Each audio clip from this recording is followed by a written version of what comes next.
Welcome back to another corpse, part 5. Let's begin. Once sleep set in my dreams, they were pleasant. These are a rarity for me. I am in a big open field of grass, beautiful and green, with specks of purple flowers placed throughout. I'm with my family, and we are having a picnic together.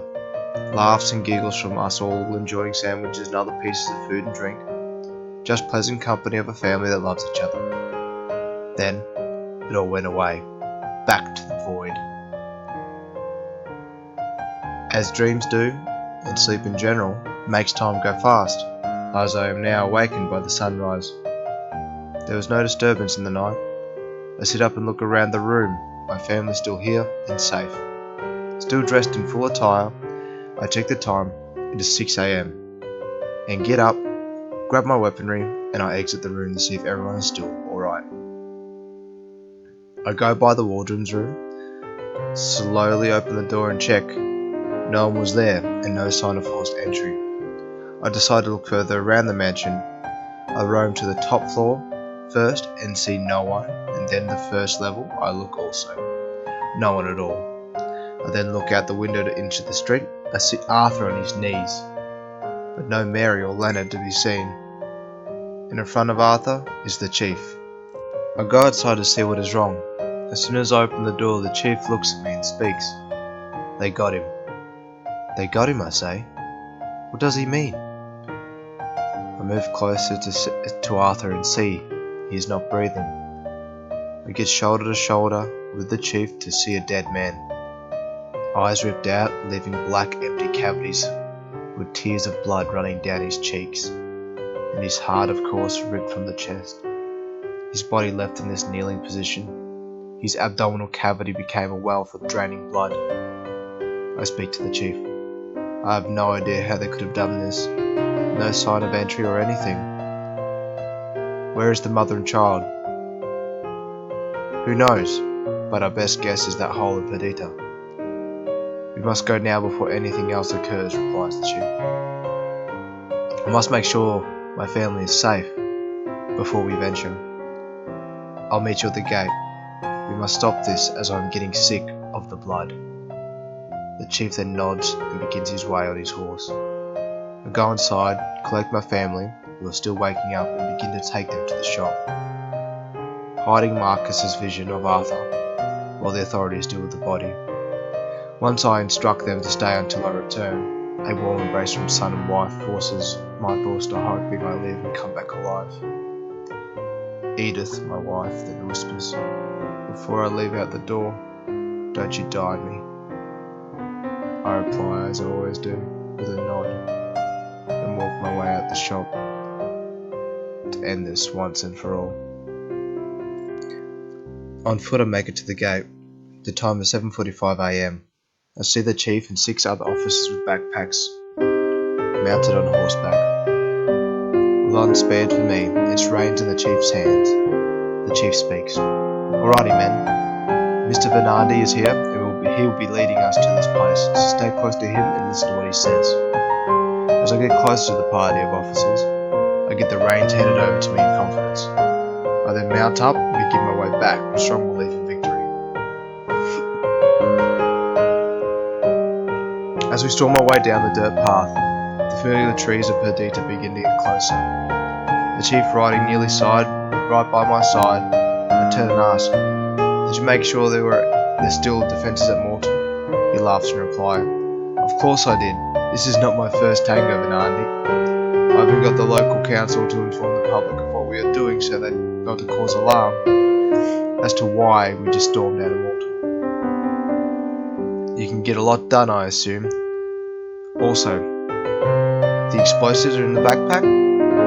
As I ask, he then nods of confirmation.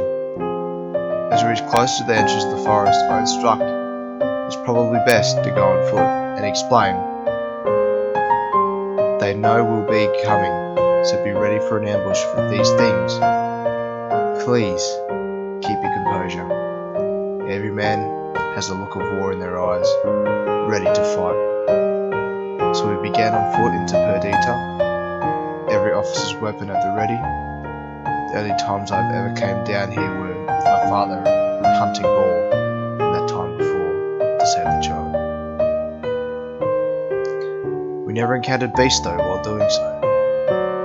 It must have just been luck after all those years hunting. I've never focused as hard into details as I have in the past 2 days. As we make it further and further away from the horses, we encounter no abnormal sounds, no sign of attackers in the treetops. And finally, I see a familiar tree with a cut on its side. I say no words, but point and wave the party to follow me. Slowly we approach, still no sign of the beasts yet.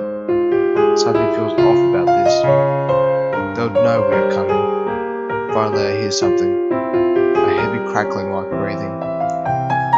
We approach with more caution, as I can now see the opening, and standing there, guards, 3 of them. They're the biggest I've ever seen. Short horns like spikes sticking out from their unusual areas. Some of them on the elbows, some of them mid-spine. They haven't noticed us yet. We decide to stay out of sight as we try to communicate a plan to get rid of them quietly. What we figured out in silence was to try and lure them one by one into the bushes and use our blades before they notice us. The chief and I instruct the men to form pairs of 2 and to circle the beasts. Each man was instructed a number by using our fingers to signal who was what. Pair 1 was the first to make noise, and then 2, then 3. All the men begin slowly walking into the instructed positions. Pair 1 throws a rock at a tree. One of the beasts are attracted to its sound and turns and glances in its direction. Then turns and looks to the other, as if to seek approval to move. The other 2 perform random head movements. Then the beast begin to walk alone in that direction. A few seconds passed. The first beast is still absent. No noise is coming from it. Then, pair 2 make a noise by clanging their blades together. But this time it catches the attention of 2 as they both begin to walk in that direction. Suddenly, the quick thinking of 3, they make a noise and attempt to peel out the pair of beasts. The creatures stop and do that head movement, then split apart. I've never seen them communicate before. This is going to be interesting for all of us here. As the beasts then disappear into the flora, I hear the sounds of familiar screams of the beasts. It was the first one from earlier. It comes sprinting out in the centre, covered in blood, and no other sign of the first pair. It stands around the circle and waits. It doesn't decide to investigate due to the absence of the others, but begins to circle the outside perimeter of the hole. After some time, only 4 men return, covered in the murky blood of the beasts, confirming their kills. Now, the only left is the lonely beast who knows we are here. We decide to perform an ambush.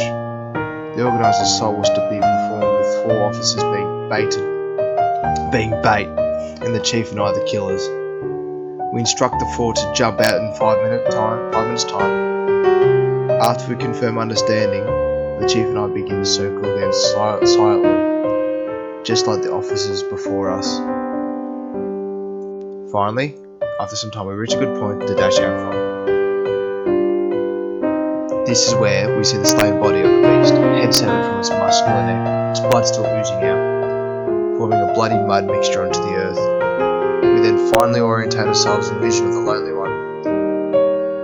Darting out my pocket watch, I see we only have 1 minute left to commence this attempt. The chief and I start controlling our breathing to the best of our abilities, our bodies still quivering with adrenaline.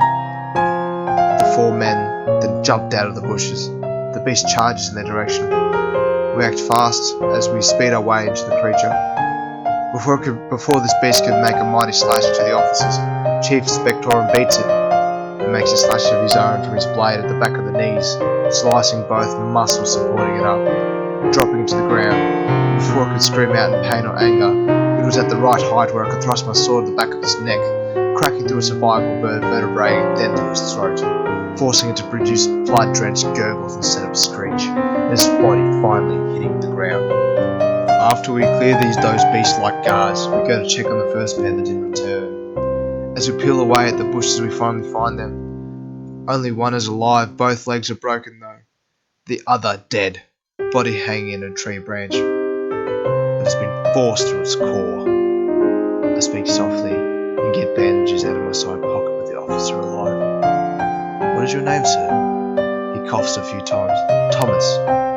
I instruct the other officers to give some straight branches as splints for his legs, and attempt to console Thomas. "You are a lucky man, Thomas. You're going to make it out of here, trust me." "What was the name of that man there?" "George," he replies. Once all the equipment collected, I strap his legs. He groans slightly in pain. Once finished, the chief instructs one of the officers to stay behind with Thomas, to give us his backpack. I then speak again. "Once this is over, drinks are on me, officers. But we must still remain composed and ensure this job is done right." All the officers' bodies shuffle into something resembling confidence as we now begin our way into the hole.